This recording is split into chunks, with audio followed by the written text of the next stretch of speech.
Hello, everyone, and welcome back to Omori. We're going through the rest of the dungeon this time, so we're learning about everyone's special tag moves. So Omori can cut things down, Aubrey can break blocks, and we'll see what the other two can do as we go along. Oh, so by tag moves you mean stuff they can do in the overworld? Overworld, yes. Okay. Oh boy, Sweet Home on the NES. One could vacuum glass on the ground. The other can burn rope. The other can Are these heal actually because their they're a abilities nurse. in that game? Yes. What? So a big thing about that game is that you split up into teams of two, and each character can do specific things to clear obstacles in the pathway. And they usually needed to either progress or get some extra items, like extra life bottles, stuff like that, because items are finite in that game. So resource management is really important. But permadeath is also a thing in that game. So what will happen, or what you'll see, is a lot of these one-use items that make up for a character's ability if they happen to die. So, like, if, say, the art restorer, I forgot her name, dies, then you can't clean up glass on the floor anymore. So instead, you have to find brooms on the floor to deal with that glass. And it's a broom made out of paper mache because it'll break if you use it once. Okay. Yes. Cool. Can you soft lock yourself out of the ending then? If like you. Well, you can fuck yourself if so many people die. Yeah, because you just can't proceed. Okay. It's a late 80s RPG. Yeah, but I've never heard of an RPG where you like literally can lock yourself out of winning. You just gotta get good. Like, because I'm thinking, like the NES Final Fantasies, you save on the overworld, right? Okay. Yes. Because like even if you save, in some stupid dickhead part of the map and you can't get back to town easily, you can still like save scum your way all the way back if you need to. Yes. And then heal and then grind somewhere easier. The Dragon Quest games, like when you die, you get sent back to town with half your money gone, but your experience points are left. And most other RPGs I can think of have a similar system. Like that's a level of dickishness that not even Shin Megami Tensei has, where it's just like, well, fuck you. You now are locked out of the entire game and you need to restart. Sucks to be what Listen, I know Kool-Aid gotta be too obvious of a reference. He's a but I life jam was guy. expecting some sort of pun. Oh my god. Wait, what? He's here to teach us how to use Life Jam. Oh, okay. So I'm going to fuck your life before I teach you how to restore it back. That's scary as shit. Like, imagine this dude just fucking busts out of that damn container, murders your other friends, turns them into toast, just to teach you the importance of reviving party members. All with a smile on their face. So you can't do anything to him. He just explains the benefits of Life Jam. No, you cannot hope to beat the jar of jam. Man, God forbid, you piss the Kool-Aid guy off too much. Your house insurance doesn't cover Kool-Aid Man tragedies, and your life insurance doesn't cover Kool-Aid murder. So you're screwed both ways. I was like, why would you want to deliberately piss off the Kool-Aid guy? It's like, you've seen what he does to walls. Dude's got to be one of the most powerful characters in all of media. I was going to say, yeah, because even if he was incarcerated for his crimes, no jail cell can hold him. He'll just bust through the wall. And on his way out, he's going to give a couple of death row convicts a delicious glass of Kool-Aid. Yeah. The purple variety, maybe, or red. There's no flavors in Kool-Aid. It's just colors. Oh, you're giving them the purple variety? Ugh. Yeah. I mean, I'm not much of a Kool-Aid guy, period, but like if you give them like the purple. I haven't had Kool-Aid in 30 years. I'm trying to remember. It's been a long time. I was maybe 6 years old. Yeah, it was like when I was a very young kid, it was all Kool-Aid. But then, like, when you get into the tweens. Whoa, did you just hear that teenager... threatening ass line where Ryan said he didn't want to buy Life Jam? And he's like, you will need to later. It's like, this guy's planning to murder us. No, Matt. He read the horoscope. It's just bad news from this point forward. Oh, my God.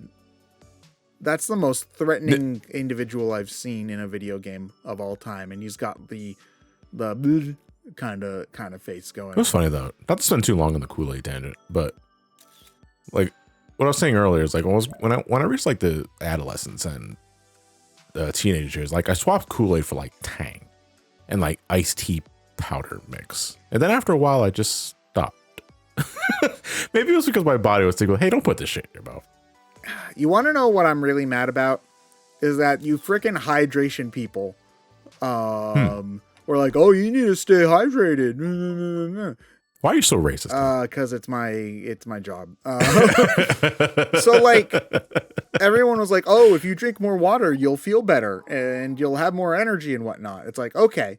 So I start drinking more water. Guess what happens? I feel the same as I did before, but now if I ever forget to drink water, I feel like shit. So it's like that image from Mad Max Fury Road where it's like, don't let yourself become addicted to water. It's just like, yeah, screw hydration. My liquid diet is almost all water and coffee nowadays. Is this what being an adult is like? I mean, if you don't buy that coffee, John, you might have afford to have that mortgage. Oh man, I can't believe they lie to you like that. What's the interest rate on coffee? It's it depends on the variety you 16% APS. 16%. You know, annual percentage Starbucks. Oh, that's what the S stands for. Okay. Yeah. Oh man. Yeah, I don't get how people drink coffee, honestly. It tastes... It depends on how you brew it, how it's prepared. There's a lot of variety. There's a lot of variables to consider when making a cup of coffee. Is it hot or cold? That sort of thing too. How does this girl keep on catching up with us everywhere? Because I don't think she's real. Oh, that's her sister. Okay. His sister, yeah. Ooh, that boombox is fire. Yeah, Why- it is on fire. why it's a were- doom box. The Doombox. I do appreciate the Dragon Quest ass punny names. And also that the cassette tape is a sad face on it. Oh wait, or maybe that's its nose. yeah, I even Maybe noticed that. that's its nose, and those are like the nostrils. Because I mean, it could be both. I think it could be multiple faces. It does look like it's kind of sad though. Have you ever looked at a GameCube controller and noticed how it's angrily looking at you? No, how? Like hold on. the Look, Y I'm button's like an putting a angry mental eye, image. and like the A button and the control stick are the eyes, and it's like it's the little bumpy things for the D-pad and the C stick are like angry buck teeth, and it's like it's going like "Grr" at you. You've never seen no, this? I never really noticed no? that. Mm-mm. No, You guys are crazy. I'm not the crazy one. I think You made up gaslighting because you're so crazy. I made gas. Yes, John. Whoever smelt it dealt it. But whoever denied it supplied it. Whoever said the rhyme did the crime. Haha, gotcha. Damn it. But who watches the Watchmen? Also, did that gator just like laugh and kecks? Yes, he did. You got bubble wrap. Slightly off topic. Did either of you guys play Golf Story? No, I have not. No, I've heard of it, but Okay. no. The vibe, at least in these overworld areas, kind of reminds me of that game. Golf Story is definitely sillier, and has less of a, and doesn't have like any somber undertones at all. Actually, it's just like a silly, stupid kind of game.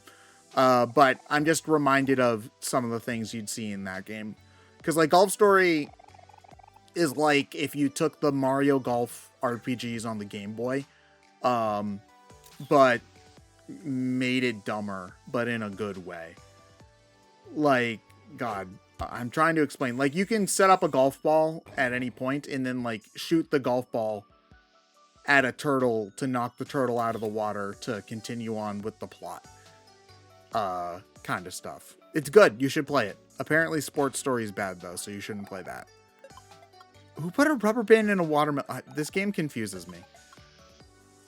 Yeah, I don't understand exactly yet why like treasure chests are symbolized as melons. Like in this world. Like I'm sure it's that a pun is somewhere, but most likely. I'm trying to think though, like watermelon, melon, circle, fruit. We were talking about dungeons earlier though, but I do think that this area is a pretty good first dungeon. Like in that it's doing something I find pretty creative where it's making you contextualize the area in two different ways. Like you've got the maze on the bottom floor and then you're re-exploring it again on the top floor, which I think is pretty. Why are you eating toilet ramen? Why would you do that? You haven't lived unless you prepared ramen in a toilet bowl. Listen, that's like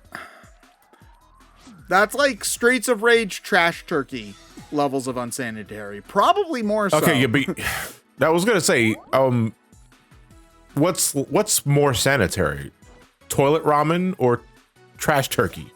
I don't know. It depends on how well clean that toilet is. Because because here's the thing with trash turkey, at least trash turkey is always at least a full size turkey. Yes, and it always looks fully cooked. That is true. It's in the trash. Yes, and that's the thing though, is that you always know that the trash turkey has been sitting in the trash underneath all that other trash.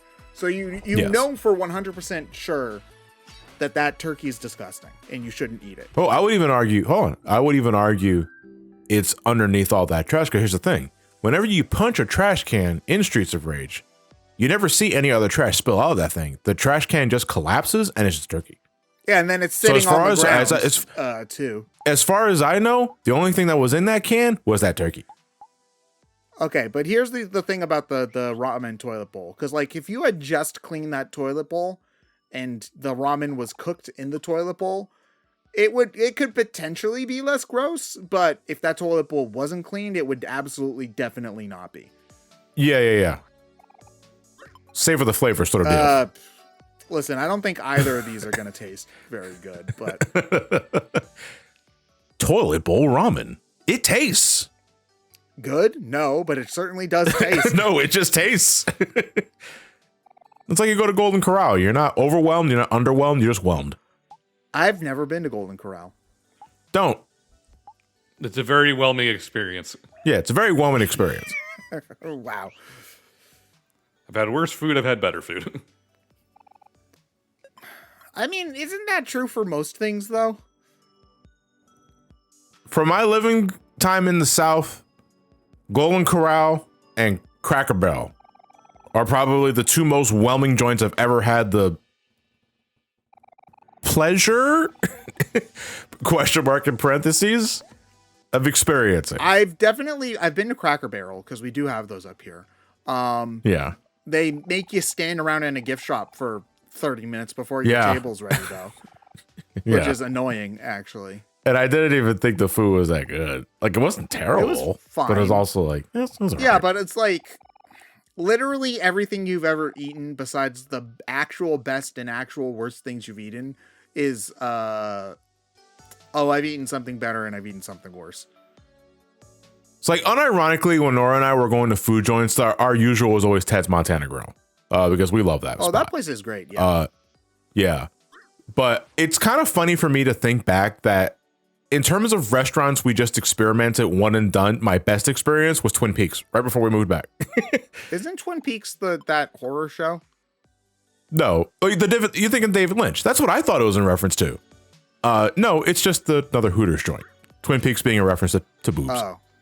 Oh, wait, really? Yes. Mm-hmm. Yeah, it's a Hooters-esque joint. Okay. But you know what? The food was great. It was drowning in salt. But the food was great, and the waitresses were lovely. That's what they say about Hooters, too, is that, but the wings are really good. And I'm like, but then I'd be at Hooters and I'd feel guilt and shame. Yeah, I was going to say, but is that why you're going to Hooters? Is that why you're going to Twin Peaks? That sort of thing. Listen, we live in a world where internet porn is free. Like, Yes. we don't need to do that anymore. You know, like there's you could go to a better restaurant without boobies. Why would I go to a Hooters to stare at a girl when I could just AI generate a Hooters waitress? Okay, I'm getting off this train. This AI generated train Oh, doesn't have any doors. or wheels, actually. Yeah. It's like, how does it move? You don't understand, John. AI generated trains are the future. You found a donut inside of a melon. Yes. Is that Got a like big actually block a giant block of cheese, or Yes, it's a giant block of cheese. yo, let's go.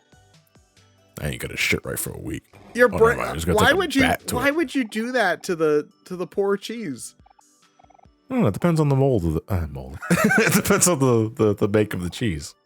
What kind of cheese are we talking about here? We eat the cheese.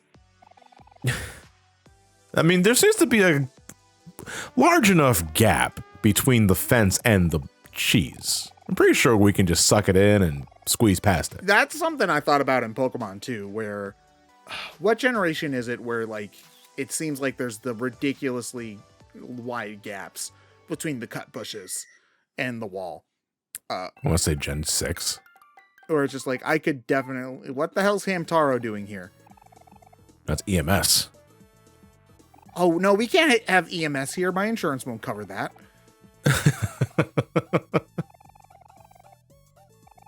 Emily the hamster, or Ems. So yeah, Ems is going to eat all the cheese for us. Bitch, I wanted that cheese.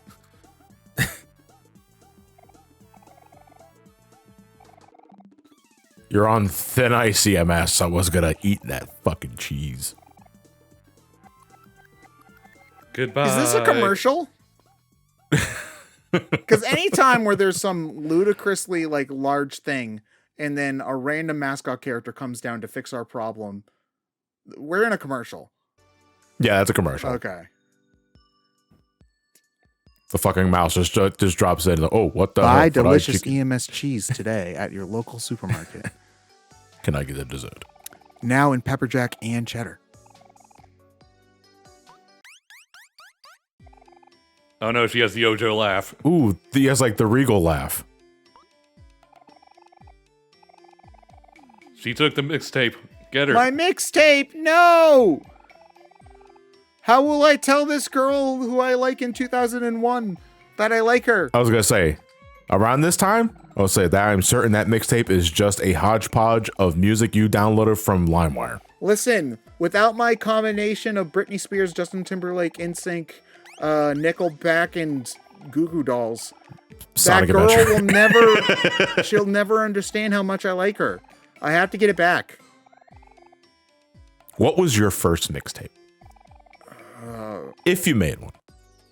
It doesn't even have to be a tape. It could be a CD too. CD I burned in 2002 on the computer. Yeah, roughly Yeah, around what that was in it? time. I can't remember what was on it. Probably the same shit I just listed listed off. Mine was a combination of Eminem, Linkin Park, and Sonic. Does every toilet have ramen in it? Yes. Oh, you cheater! How the hell did you get over that? Omori, we gotta get out of here. But go down here for a special prize. Oh yeah, that's a blue watermelon. That must mean it's special. It's got a baking pan.